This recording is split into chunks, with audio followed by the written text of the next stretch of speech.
Alors, vous savez que mon travail évolue, il y a des retours, il y a des remises en question en permanence, de telle sorte que les anciennes vidéos doivent être regardées au prisme des nouvelles. C'est un conseil que je vous donne, autrement vous faites fausse route. Dans bien des cas, une vidéo prend le contre-pied de la vidéo précédente. On l'a vu récemment à propos du débat sur Isaïe 53, avec une première lecture du problème, suivie d'une deuxième lecture du problème. Bon. Et là, je voudrais parler de la dialectique Jupiter-Saturne, qui a connu un certain nombre de vicissitudes dans mon travail. Parce que, à un moment donné, j'avais posé clairement le fait que Saturne avait un cycle plus long que celui de Jupiter, et donc il englobait, il recouvrait beaucoup plus de choses que Jupiter, puisqu'il a un cycle qui est 2,5 plus long que celui de Jupiter. Et donc c'était la vocation de Saturne à rester plus longtemps en place que Jupiter dans la même tonalité. Et en ce sens-là, on peut parler du père et du fils, d'autant plus que Saturne est effectivement, dans la mythologie aussi bien grecque que romaine, le père de Jupiter, ou Chronos par rapport à Zeus. C'est également les deux planètes principales qu'a étudié Gauquelin, selon moi en tout cas. D'une part, les Saturniens qui sont des scientifiques, mais je prends le mot scientifique au sens des sciences sociales aussi, une compréhension globale du système, et les Jupitériens qui sont plus des gens qui interviennent à un moment donné selon une certaine ligne directrice, mais qui n'ont pas la même distance, qui ne sont pas au-dessus de la mêlée comme Saturne. Et les deux cycles se complètent. Le cycle de Saturne est effectivement lié à celui de la Lune, on peut se dire qu'au niveau des nombres en tout cas, c'est le 28 à peu près, 28 divisé par 4 ça fait 7. Et le cycle de Jupiter est de 12 ans. C'est-à-dire le cycle qui est repris par l'astrologie chinoise, on est sous un certain signe qui revient tous les 12 ans. Et le cycle de Jupiter correspond à 4 périodes de 3 ans, au niveau des conjonctions et des oppositions et des carrés,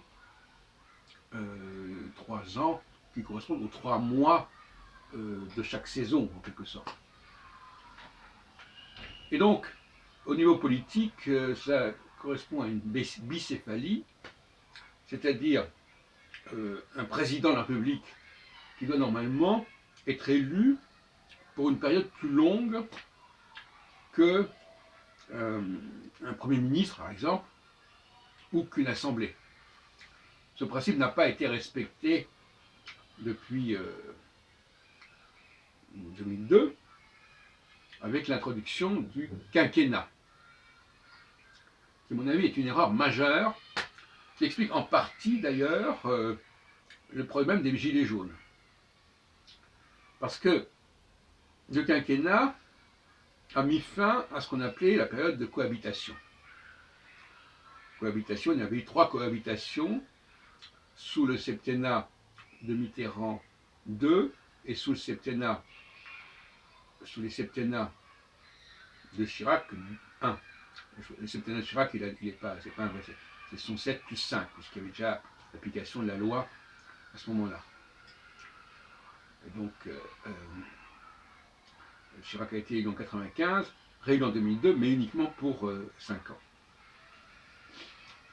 N'empêche qu'il n'a pas échappé au principe, au processus du quinquennat, on peut dire, en tout cas de la cohabitation, puisque dès 1997, il a dû subir pendant 5 ans, excusez-moi peu, un Premier ministre qu'il n'avait pas choisi, en personne de Lionel Jospin, qui va battre effectivement en 2002, telle enseigne que Jospin ne sera même pas présent au deuxième tour, et ce sera Le Pen qui prendra sa place, on peut dire.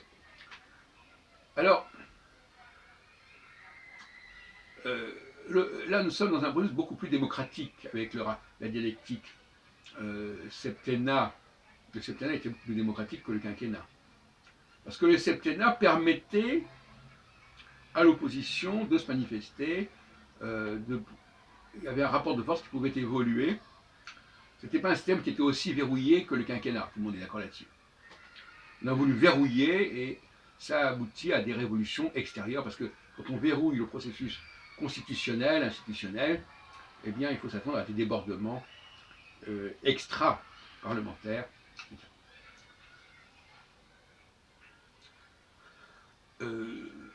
Par ailleurs, il est clair qu'il y a beaucoup plus de jupitériens que saturniens dans ce système.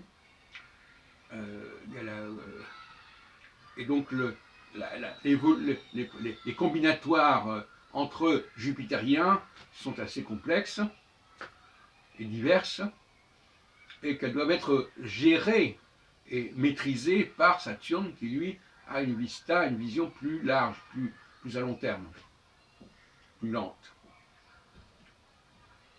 Donc il faut bien effectivement croiser, si on peut dire, les deux cyclicités, celle de Saturne, toujours d'après le même principe, conjonction, opposition, carré, et celle de Jupiter.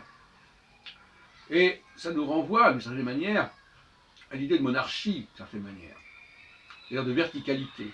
Saturne correspond à la verticalité, ce qui voudrait dire d'ailleurs normalement l'hérédité monarchique, alors que Jupiter correspond à l'horizontalité, à la diversité.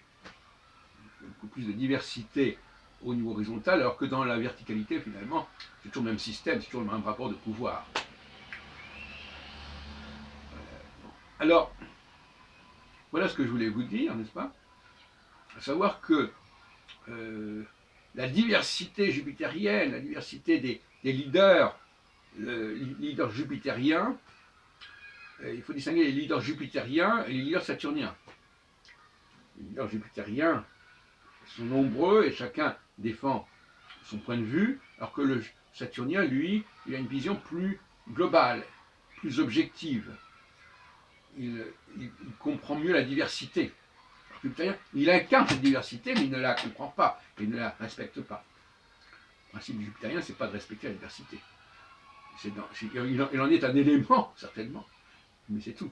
Alors que le saturnien, lui, il a une prise, il perçoit plus globalement la diversité, et par conséquent, il n'en est pas autant tributaire.